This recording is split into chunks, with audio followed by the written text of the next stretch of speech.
Hi, I'm Dr. Justin Mims, and we're watching a veterinary teaching moment.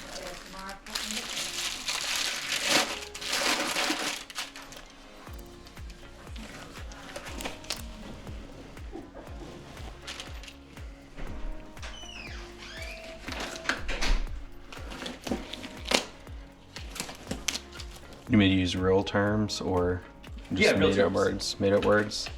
If you think about using the real terms and then explaining that, but you don't have to. So make 2 little incisions in the scrotum.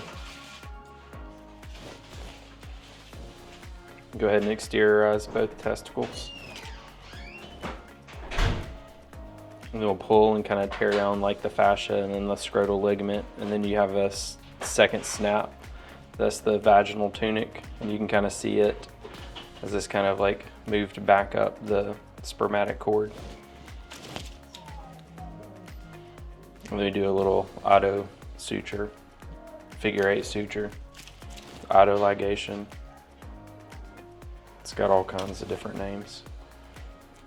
And then you do have to make sure that this seats pretty well and that you don't have a lot of like fat or fascia, or you don't have any of the vaginal tunic down inside of that, because it will make it spring back loose. And there's that first little tear and then the second. And then you can see again that little piece of tissue that moves up the testicle, up towards the testicle.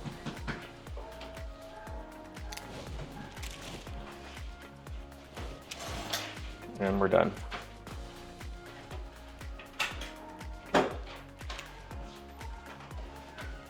And then that'll retract back kind of into the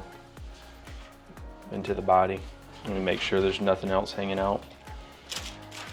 And then we have a little area prepped to do a tattoo. And then this is in an area to where if you ever got out somewhere and they looked at him and they saw that he didn't have testicles, they could potentially think that he was a cryptorchid, and then possibly go to prep him and do surgery. And then this would be the area where they would prep and potentially find, and look, there's a flea, and then potentially find that tattoo. I used to tattoo them here, but this is kind of the suggested area currently for tattooing male cats.